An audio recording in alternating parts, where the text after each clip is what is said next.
ایک چھوٹے سے گاؤں میں ایک خاندان رہتا تھا۔ یہ خاندان بظاہر عام سا تھا مگر ان کی کہانی بہت خاص تھی۔ اس خاندان میں ماں باپ، 2 بیٹے اور 1 بیٹی تھی۔ ان کا گھر زیادہ بڑا نہیں تھا لیکن اس میں محبت، سکون اور عزت کی دولت بے پناہ تھی۔ شام کو سب ایک ہی دسترخوان پر کھانا کھاتے، باتیں کرتے، ہنستے اور ایک دوسرے کا حال احوال لیتے۔ محلے والے اکثر اس گھر کی مثال دیتے کہ دیکھو کیسا پیارا گھر ہے، جیسے جنت کا ٹکڑا ہو۔ مگر وقت کبھی ایک سا نہیں رہتا۔ جیسے جیسے بچے بڑے ہوئے، مصروفیات بڑھتی گئی، چھوٹے چھوٹے اختلافات نے سر اٹھانا شروع کیا۔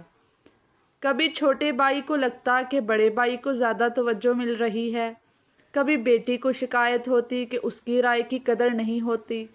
ماں باپ بھی بڑھاپے کی دہلیز پر تھے، ان میں برداشت کم ہونے لگی تھی۔ اب وہ دسترخوان جو کبھی محبت کی خوشبو سے مہکتا تھا، خاموشیوں اور شکایات سے بڑا ہونے لگا۔ ایک دن معمولی بات پر 2 بھائیوں میں تلخ کلامی ہو گئی۔ بات اتنی بڑھ گئی کہ ایک بھائی نے غصے میں گھر چھوڑنے کا فیصلہ کر لیا۔ ماں کے آنسو، باپ کی فریاد، بہن کی منتیں، کچھ بھی اثر نہ ہوا۔ وہ کہہ کر چلا گیا، یہ گھر اب پہلے جیسا نہیں رہا، یہاں صرف جھگڑے اور تنقید ہے، سکون تو کہیں اور ہے۔ کئی دن گزر گئے، پھر ہفتے، پھر مہینے۔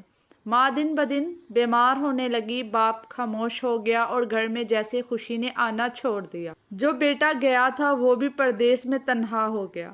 اسے احساس ہونے لگا کہ سکون باہر نہیں گھر کے اندر ہوتا ہے، لیکن صرف تب جب دل صاف ہو، زبان پر نرمی ہو اور برداشت کی روشنی ہو۔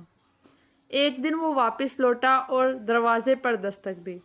ماں کی آنکھوں میں آنسو، باپ کے چہرے پر مسکراہٹ، بہن کی باہوں میں پیار، سب کچھ ویسا ہی تھا جیسے وہ چھوڑ کر گیا تھا، بس تھوڑا سا ادھورا۔